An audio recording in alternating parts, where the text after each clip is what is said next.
Welcome to What the Biz, where we talk about building successful businesses, balancing life, and all the WTB in between. With your hosts, I'm Bridget Vector. And I'm Dan Prochko. Hello. Welcome back to What the Biz. I'm Dan. We're back for another week. We've got a cool survey that we found that we're going to talk about. Interesting stat out of it. 94% of small businesses are projecting growth in 2026, which is awesome. It was really, really cool. But there's some interesting things in this survey that me and Bridget were going to go through that kind of contradict each other. It's interesting. Don't know, what's going on. We'll explore the mindset. But before we jump into that, hey, Bridget, how you doing? What's going on? I'm doing. We had an interesting weather pattern here. Like, I don't know if you noticed, it rained like all night last night in Michigan. It kept me up.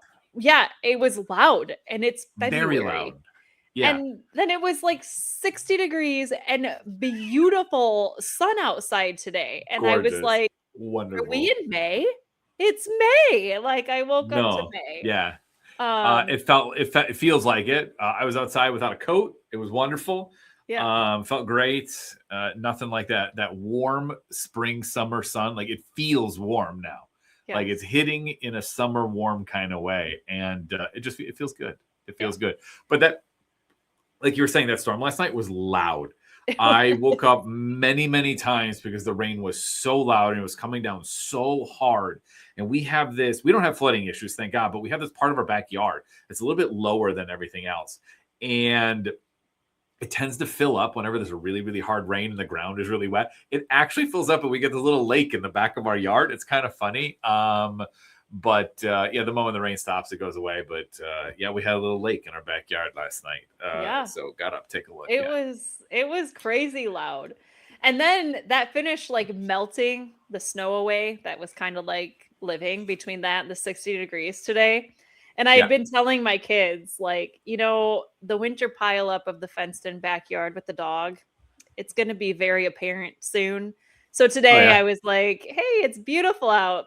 You guys need to go find those old scoopers to go help that situation out there. Before you track them back into the house. Yeah. This is literally like the season where I was like, somebody should have a really great like cleanup business for all of that winter stuff. Well, before the show, I was talking to you about how we have a lot of door-to-door salesmen through town still, which is really funny and interesting because it does kind of feel like the 50s or the 30s or the 20s. We do have some kids that do run a neighborhood cleanup service actually here. But it makes sense because all the homes are really close together, so they can just hit a ton of different, dog homes and take care of it. So brilliant. If they would have knocked on my door today, I would have been like, "How much do you want? How much? Here, shut up and take my money. Here we go." Speaking of great ideas, though, and growth and finding customers, we came across a survey or a report. It was a customer survey. In partnership between OnDeck and Acrolis. I think they need a new name. I don't even know how to describe it. But basically, they lend money out to small businesses, and then they survey those businesses. So this survey is only 468 small businesses that have fewer than 30 employees. So the data kind of really fits with a lot of the companies that you and I work with Bridget. And this survey found that 94% of small businesses, and here I'm just going to share this. We're sharing stuff. So if you're watching on YouTube, okay, I know if you're listening, but if you hit the YouTube, you're going to see us share things for the first time. Here we go. Or maybe it's the second. I don't know. But here we go. So overall expectations, like 94% of small businesses are projecting growth in 2026. Okay. And the biggest hurdles or challenges that they've identified are that 31% of them say inflation is their biggest hurdle. 29% say cash flow is the biggest concern for them, which is actually consistent with what they identified in 24 and 2025. So, I mean, have you explored this? What say you on these findings?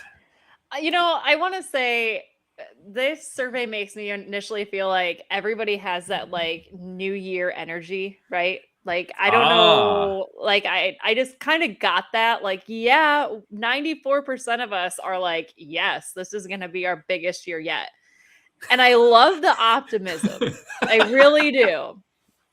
But I feel like, kind of as the numbers person around here, there might need to be a little bit of a reality check, because I think reading the rest of that, like, there's then a contradictory, which you alluded to, of like, a third of the people are saying that the bank is telling a different story of like, well, we have this big projection of all this growth, but Yeah. now I'm worried about running out of cash. And then saying, 62% of our customers are now ghosting my little buy now button.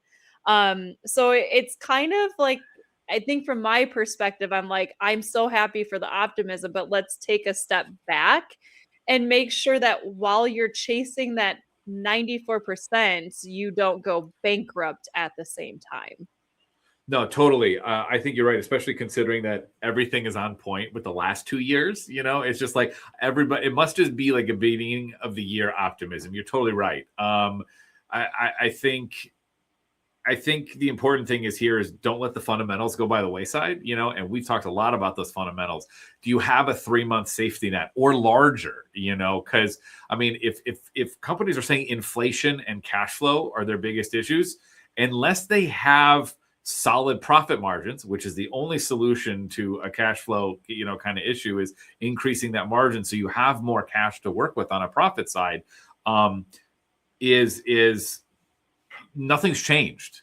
Inflation is still going to happen, okay? And we still got some. It's lower, okay? But you're still going to have inflation, or people still haven't gotten used to that big inflation that we had over the last, 2 years. We haven't fully equalized and normalized, across the entire economy. So everybody's cash flow is still screwed up. So if you don't have that cushion to help you make it through, it's going to be really difficult, because it's not going to normalize for an entire year yet. I don't think that's my play. I know I'm not an economist, but that's what I'm thinking. I'm thinking it's this year it finally like equalizes, as long as nothing crazy happens. And I'm knocking on wood, but I think this is the year where people start to feel things have normalized. And I think everybody's going to raise prices, but I just think that there's also a trend, and this bears out in the survey too, that people are making purchasing decisions differently. The survey talks about 62% of small business owners are noticing changes in customer behavior, including smaller average purchase size, and customers are seeking more information before making a purchase or delaying spending altogether. So, I mean, if we think about this, we've got these owners that are super optimistic that they're going to grow, but they're seeing their customer base spend less and less frequently and take longer to make that decision. Yet they're still optimistic for some reason, even in the face of inflation and cash flow. Like, to me, this all points to like there's been a shift in the market. I think all of that inflation caught up to the general population, and we're all kind of tightening up a bit. And businesses are now seeing that, and it just has to be New Year optimism at this point. I don't know what else it could be. Yeah, so I have a couple of thoughts on both sides. So the cash flow and the customer side. So first, anytime a business is talking about growing, I feel like there needs to be like a reminder that growth is a cash hungry beast. So when you want to grow your business, that usually requires spending money today to have a hopeful return, or to get a return tomorrow or in the future, right? So like, you would think about this from the marketing side, right? Somebody wants to grow, you're going to be spending money investing in marketing to make that happen. Yeah. It could happen in hiring, it could happen in inventory, it could happen, any angle. You're going to be spending money right now to have growth that isn't necessarily promised, but it isn't coming until later, right? So let's say we're going to break this, in my mind, down to like cash conversion cycles, right? So if you are growing, but your cash cycle is 60 days, that's when I said, like, don't go bankrupt doing it. You could go bankrupt doing that. If you're trying to grow by like 20% or more, but your cash cycle doesn't support it, you could run out of money in that growth phase. So in my mind, like the so what, or like the what do we do here is, don't be this 94% just chasing growth. Maybe chase your cash conversion cycle first. So if you can shorten your time that it takes to get paid, you can probably grow a little faster. If you can't shorten the time that it takes to collect cash, you cannot, and I promise, you cannot afford to grow as fast as you actually want to. So like that's one metric that I would like focus on if you want to grow in this year. What is your cash conversion cycle? Then the second one is on the customer, like the thought I have around the customer side. Yeah. Um in and I've seen this, I have clients seeing this, right? And I think you hit it on the head, Dan, that like the inflation is finally catching up to everybody, right? And I think it's causing this decision fatigue. And customers, I think, are seeking more info. And I think they're doing it because they're looking for reasons to not spend the money because they're feeling pressured, or like they're feeling that inflation like piece personally.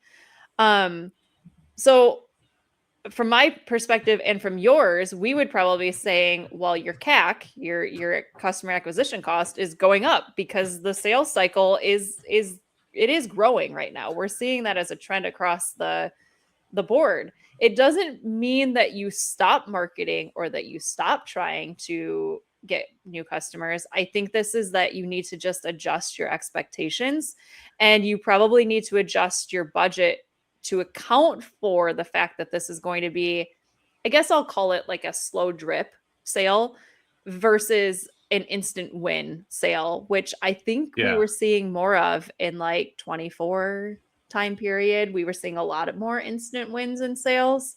And I think it's just evolved because of this inflation thing that everybody's feeling.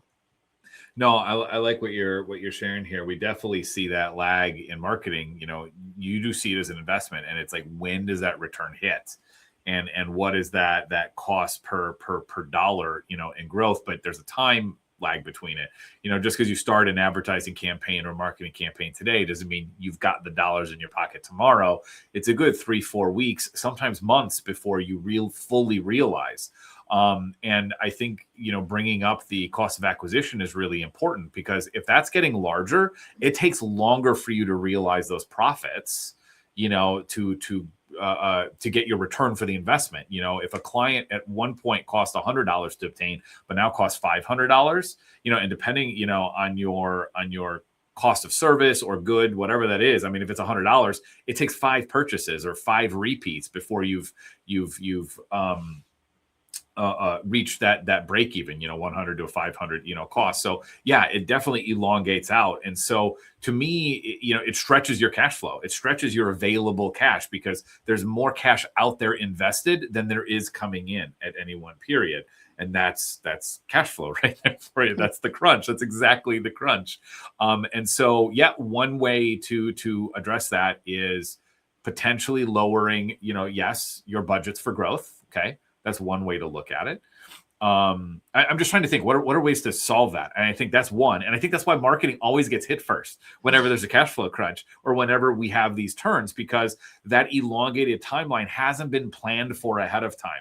We're not anticipating that it's happening. And so companies get into this area where they don't have a saved up war chest, let's just call it, to continue that growth cycle, to push beyond the cash flow crunch, because they're going to make it back, because the investment is just going to cost more to get those clients, but they can get it back and resave. They don't have the cash on hand. And that's why marketing always gets cut first. The dangerous part with that is when you cut marketing, you're no longer growing. Mm-hmm. And you're always having attrition.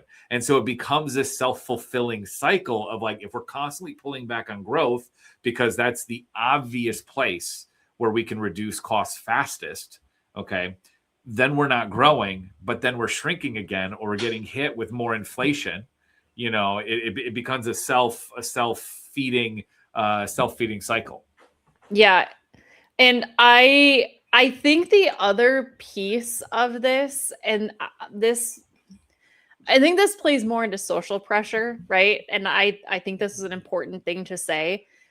when I saw this and said that 94% of the people surveyed are expecting growth, that felt so incredibly high. Like, I know we're all in this like arena of like a social pressure to grow our business every single year. Like that is the reality, that we all feel like we need to be growing and expanding always. And what I'm seeing so frequently is that this revenue mirage, or like revenue is being like chased. It's a vanity. And they're like, these businesses are missing out on the sanity. So I think I want, from my angle on the accounting side, to end this with, while you want to grow, please make sure that your margins are in place. And we've talked about this on a few episodes, but I have seen it and I know people live it. Like, you could have $1 million business and have 2% margins and no cash reserve, or you could be a $500,000 business with 20% margins and a 3-month cushion. I would pick the $500,000 business every day, all day, over that $1 million. So like, don't chase the revenue prematurely, I guess is what I'm trying to say. Like, get all these other things that we've talked about in place, and get your CAC down, and get your conversion cycle in place, and get your margins like in a healthy place. Then you go for growth. That 94% number really was like, ooh, ouch. Like, yeah, they right? know what they're saying. Yeah, 100%. I think that's a great point. On a market site, I was just thinking, I came across this other piece from Google, and I think it aligns here well, is that when you've got this pressure for growth, sometimes you want to kind of go big or keep doing what you've always done and sell, your large packages or your large services, et cetera. But another way, to think about it would be, maybe hitting customers with bite-sized little upgrades. So let me share what I found here, because I thought this was really interesting. This comes from Pablo Perez, Senior Marketing Research Insights Manager at Google. But basically, currently looking at trends. Okay, so they literally looked at search trends. What are people searching, and some other data that they have internally. And they were finding that consumers are feeling increasingly anxious, worried, and tired. And actually, if you pull up one of these charts, it's actually kind of crazy. The worldwide trend, like just looking where anxious as a search was way back 2004, 2010. Look at how high, just like the frequency of these searches are for anxiousness. And it's the same for all of these, for being tired or worried. If you pull these up, just seeing all of these go up, that they are looking for new experiences. Okay. Like, they're combating all of this. It's emotional fatigue. So we've got this whole generation of people that are super emotional fatigued. And I feel like you said that earlier when we were talking about, the current cycle and cash flow and everything, but they're looking for ways to alleviate that. And sometimes it's not the large purchase. So, and that's really true for younger generations. So right here, I thought this was poignant here for this, was that younger generations who have navigated relentless economic and social turbulence, saving for a far off goal like a house deposit or some other large purchase doesn't seem realistic. And they're looking to spend on something that creates joy now. And I think that was really interesting, because we don't always have to have that big thing, and we can create joy in many, many ways that aren't super expensive for people. And so one of the things from this that I take away from this is like, instead of maybe trying to find a ton of new clients, can you create joy with your current clients with a little bit of an upsell? I think that's how I took this all of a sudden. I know this means something even different than that, is that if you have a business with staycations, if you got business with local experiences and things like that, you can really succeed. But I was also thinking beyond that of like, something that isn't like your normal staycation or entertainment, et cetera. But if I don't have to like clean, like if I'm a cleaning company and I've got somebody coming to my house, if I don't have to clean my baseboards, I'm happy. But if your cleaning doesn't offer that, maybe you should present that. But is there some other way to delight with your service? Can you add that other little piece on that's an incremental upsell of some kind? That isn't a ginormous, just a ginormous investment, where you're not looking for me to go from a normal clean to a deep clean, and tripling my cost, but instead, what's that 25, 30, $40 that brings me joy now that makes me want to spend that little bit, makes my life better, et cetera. So those are the thoughts that I'm thinking about for my clients right now in terms of how to address this. You want to grow, but we've got customers that are taking longer to make purchases, aren't spending as much, but we still want to grow and we still want to improve those margins and sure, increase revenue, but with margin in place, what is that joy that we can bring? Yeah, no, I think this is a great, I guess, research or like, I guess, showcase. Because I honestly think it's the unspoken, right? I guarantee you, look at the searches, right? Everybody has something they're feeling anxious, worried, or tired about. And I think we are in a I guess like a time where everybody's looking for, how do I fix my current feeling? My I think it even said present well-being in this, right? Like that, I think that was the word that was used. And I think, like, from our perspective, right? I think about this as there are times that we have a big project for somebody on the accounting side, and they might not get like an immediate relief from that. But we have started to do this, and we've always have, but like we're doing it more as well. Where like, okay, when we talk to them with like their initial, like, let's just go through your financial clarity piece, like whole thing we walk through. But like, what is their number one worry or like anxious thing? And can we solve that in the next like 5 days? Can we solve that piece? Not offer or promise everything else that needs to happen with it, but can it be like done here and now? And I think that's such a great, it's almost like mini celebrations, right? Or like, like, I guess it's hope. Like they feel hope that that thing that they're coming to you for is going to ultimately maybe finally be resolved. So like your cleaning company thing, right? I guarantee you homeowners resist ever making that first phone call because they know their entire house needs that deep clean. They're embarrassed. They know the time. They don't know what the cost is going to be. But like you hit it on the head of like, what's a small little joy nugget that a cleaner could give to that homeowner where they like get the taste of what that's like to have that. I love relief. that. Yeah. No, we talk about quick wins all the time, just like you and your team. What's the quick win that we can give when we talk with the client? And even in the discovery call that we have with them or in our getting to know them, it's like we go through what a forecast looks like real quick, like a quick forecast of here's how you're going to get from A to B. And they can see that timeline. Like that timeline is long, but that joy of like, it's possible, like I can see it. You've given me the vision for how we're going to get there. That is joy. And then our ability to give that first win, whether it be through advertising or other lead gen within like that first week, really drives it home that, oh, we're on our way. And so businesses, should think about how do we do that so that we don't have to wait for, 6 months to feel good about what's happening. Can we feel good right away? How do we make that happen? I love it. Yeah. So when I think about these two things together, everybody wants to grow, right? Make sure you're growing healthy. You're already all saying, like every small business or most are saying that they're noticing these changes. Maybe it's just a slight change in how you're doing it to get that instant joy. So like grow with purpose and give those instant wins. Like I think these two are kind of playing together to maybe find some happy solutions. Yeah. Make sure you got those fundamentals, have that 2-3 months of saved up savings, your war chest. Make sure you got the good fundamentals in place, give quick wins. I absolutely love it. Yeah. Solid. It's all fundamentals, Bridget. It's all fundamentals. That's all we talk about. It's fundamentals over and over again. And I love it. That's it. Yeah. So yeah, no, cool. I think that's great. How about we move on? I've got kind of a hot topic. Article came out, reminded me about third-party cookies. And I know everybody listening is just like, what? This is actually really, really important. Okay. Advertising, if you're doing any kind of advertising for your business, digital advertising, third-party cookie is super, super important.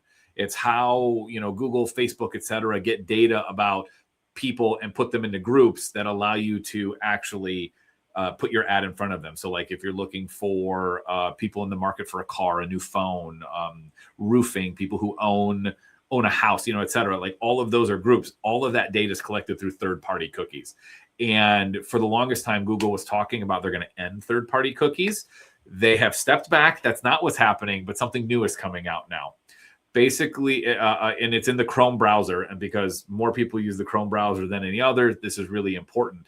The new feature is that when you install, and this is coming soon this year, you will have a security feature within the Chrome browser that allows you to turn on or off third-party cookies for your entire experience. So far, like when you go to a website, they have those banners that are like, do you accept that we have these cookies on the site? Mm-hmm. That will become irrelevant. It will either be auto-applied, yes, you accept everything because it's the browser setting, or you block all of it. It's either or. They're not really giving you a ton of granular control anymore. You just are in a privacy mode or a non-privacy mode. Whoa. Yeah. And so this is really going to impact advertising because for those, there's going to be tons of millions of people that will turn this on to stay in a privacy mode. There will be tons of people that don't because they don't go looking for it. But what that does is when so many people turn this on, it makes those third party, those audiences that we can target less accurate. And so basically what will happen is that, sure, you're going to go to Facebook and say, I want to target people who love gardening, et cetera, because I've got, patio furniture or whatever, and they have a deck. But that group is not going to be really well built. And so you're going to pay more to get those conversions. And so that's coming later this year. And the reason I'm bringing all this up is that everyone needs to be building their lists. Really what's happened is that companies who have been building their first party data, companies that have built their first party data, meaning they have their own email list, their own SMS lists, and they can segment those based on like interests on their services. They are seeing 2.9 times better customer retention and 1.5 times higher marketing return on investment.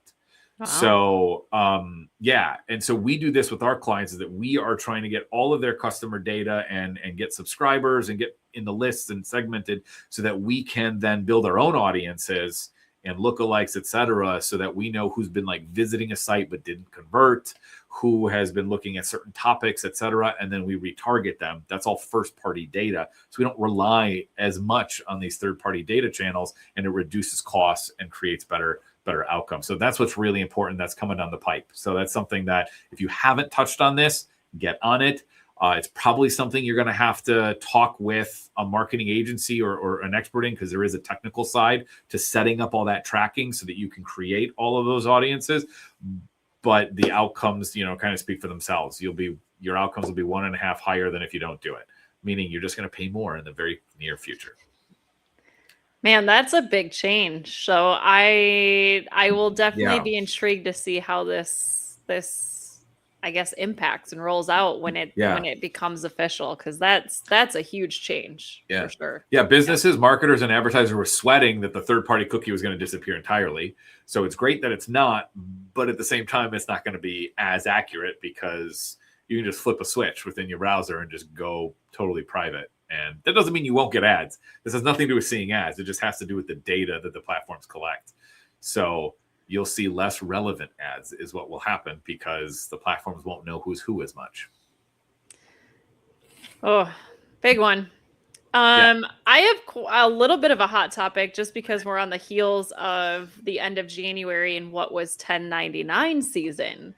So for those of us that live in 1099 world and business owners that have to prepare these themselves or whatever they're doing with them, we could pop a mini bottle of champagne. I think, the IRS has changed the thresholds, for 1099s.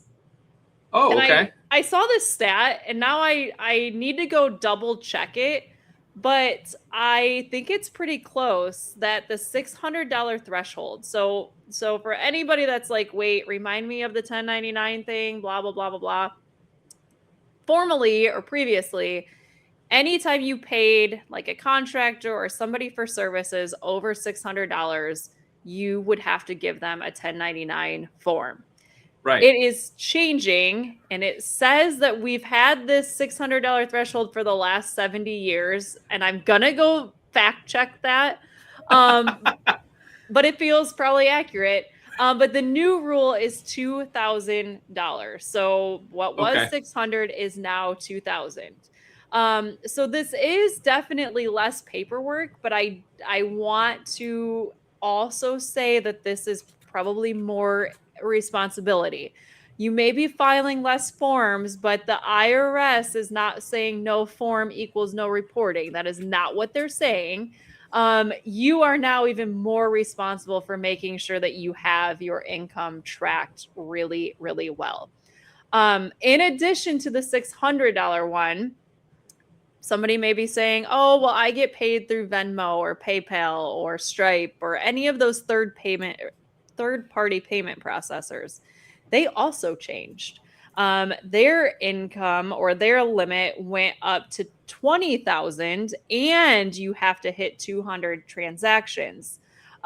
So if you were relying on all of these 1099 forms coming to you to kind of build what you made each year, the forms are changing, the limits are changing, and I would say just make sure that you are tracking your income.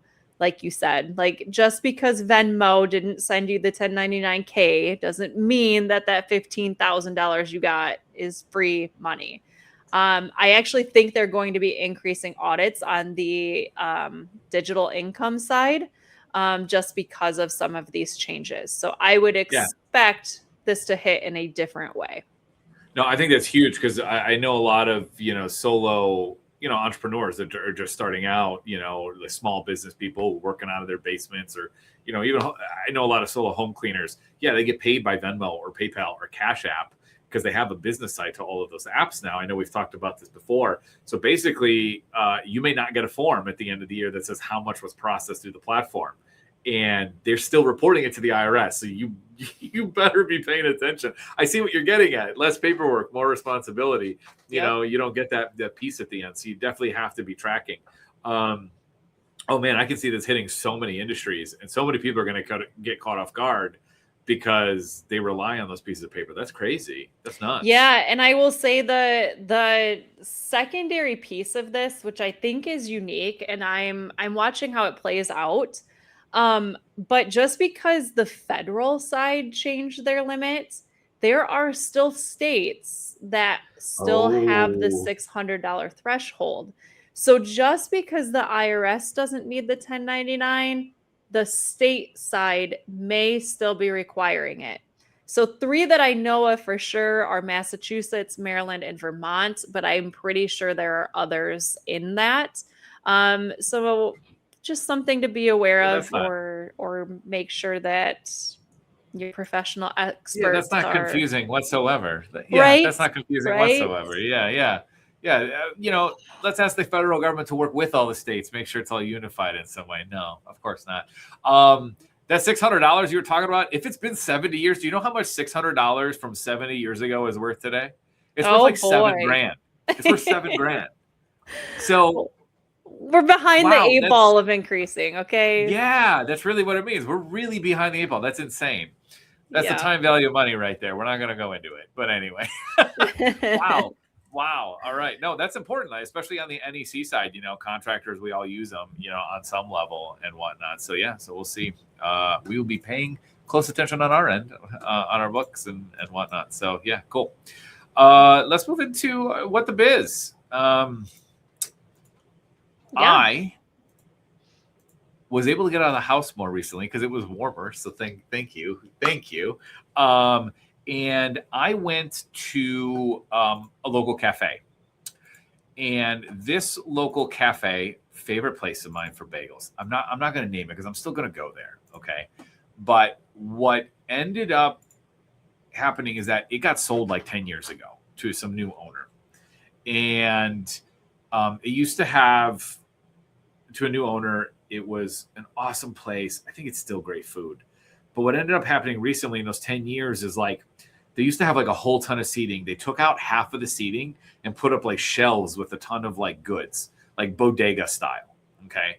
And so like more and more, every time we go into the shop, there are more and more shelves with more and more things. There used to be like coffee urns where you could fill up. Now they have like these automated coffee machines, and they've got like these signs up that are like 1 free refill, you know, whereas before it was just free refills on any other pump and everything on the drip coffee. And they've got these signs all over the place, like only one of these, or only this, or only for customers, or this and that. And like every time I walk in, what I feel is like the customer experience is eroded more and more and more. It used to be a place where you'd hang out and eat, you'd see people talk and everything. The employees and an owner would be there and you chat, they'd get to know you. And as time has gone on since it was purchased, they've even put in like automated like ordering screens. So you don't even have to talk to someone at the register to order. And it's just like, it just feels like I'm not connected to it, or that it's not connected to the community, you know? Like there's a thing about the customer service is important and that interaction is valuable, especially in a local place. And it just feels like it's just like a quick takeout. We don't care who you are, give us your money and go. But there's all these rules all over the place too. Feels a little oppressive. I don't know. Like the experience is just all wrong now. Yeah, it feels very like rule abiding. Like I'd feel like I'm breaking Yeah. a rule every time I walk in there or something. Yeah. Like, what am I Yeah, doing wrong? No, exactly. So, I mean, I think it's that piece of like, you know, I get that when people order at a register, it takes time and it takes people off the line. You know, they don't hire, you know, they don't have like 7 people on staff doing whatever. They've got like 3. And so when somebody has to leave making a sandwich to come take an order, it slows the line up. I get that, but there's something about that interaction that makes you feel like it's still a local place. You know, that little bit of friction, or I don't know what you want to call it. It's engagement, you know. And then the other piece, like they tried to automate the coffee machines and everything, but then they have to put a sign up that says only 1 free refill because it's not like a per pay. You're paying up for a cup and then go. And it's just like, that experience is just all wrong to me. It's just all wrong. It's like, I don't know. It's just too many. Yeah, it's not easy anymore. There's rules all over the place and different things. It was just oppressive. So meanwhile, if they raise their prices slightly, they could take all the signage down and their customer experience would be much better. Just one thing like that. Yeah. Yeah. And potentially hire one extra person so they don't feel like they're, you know, they can talk to some people and make it feel like a place, you know. I don't know. Yeah, that's my whole thing. It's like the whole experience has totally changed. I remember going there and like working there. They'd have like free internet, and now it's like an hour of internet. Like you can only, you know, it's like things totally have just completely changed. Yeah. You know, it's like we don't want you to stay here. We don't want you to potentially spend more money. We want you to buy what you're going to buy and get out. Like that's the message that everything says. And I'm just like, oh man, as a business owner, I want you to come back. I want you to spend more while you're here. You know, I want this place to look like a place people want to go. So yeah. Yikes. Mine is actually kind of similar, and we didn't talk about our moments of the week before this, but it is around optics and like what it looks like to the customer. So my youngest son has really wanted to get involved in like football, and our oldest played, but I've been kind of against it because of all the head injuries and the things that you see. So we found flag football. We're like, let's go get you in some flag football. So he signed him up, and initially my first thought was, wow, communication is pretty much non-existent. Like you can't really find information. Nobody's really sharing anything once you sign up. And just before their first like scrimmage, an email came out that they didn't have an official coach for like the team. And so my husband decides, because he's coached forever, he's like, well, I'll coach it. Well, all of this to say, like, it all has panned out to where we found out that this youth rec organization essentially houses all of these teams, and they offer a place for them to play. They provide the refs, like all the things. But what they don't disclose to the general public is that most of the teams are like well-established teams that have played together a lot, and they all have like formal coaches, and they all do formal practices outside of the scrimmages. And like, then they allow people to sign up for what they call the house team.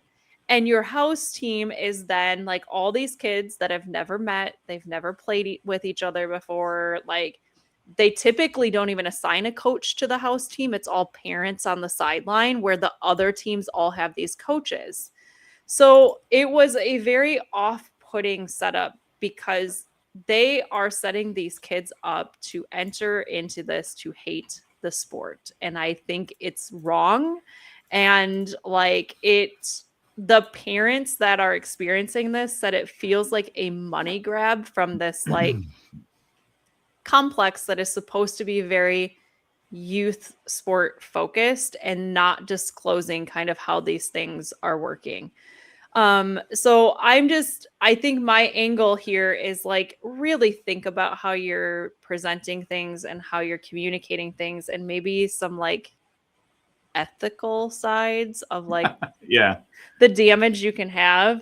So the first, but I will say there is good news to this. So the first scrimmage that they had, they didn't even know each other's names, right?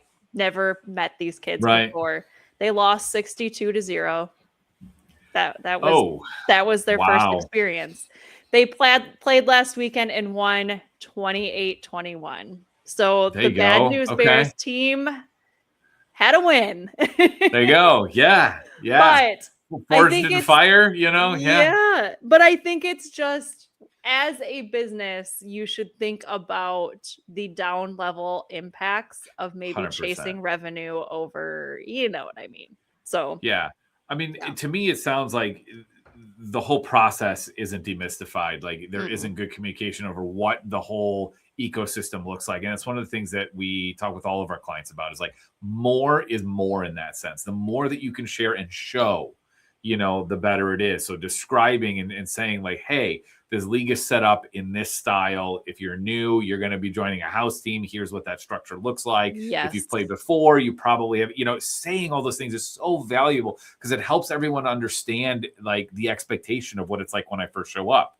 You know, I think about we've got a client that's an indoor rock climbing gym, and you know that can be intimidating to a lot of people to go rock climbing for the first time, wall climbing. It's like I've never done it before. I don't have gear. What does that all look like? And so like as we're working with them now, we're redoing their website, and that's one of the things that we're really gonna focus on is what does that first because that's their big goal is to bring new people in. What should I expect as a new client or as a new customer coming in?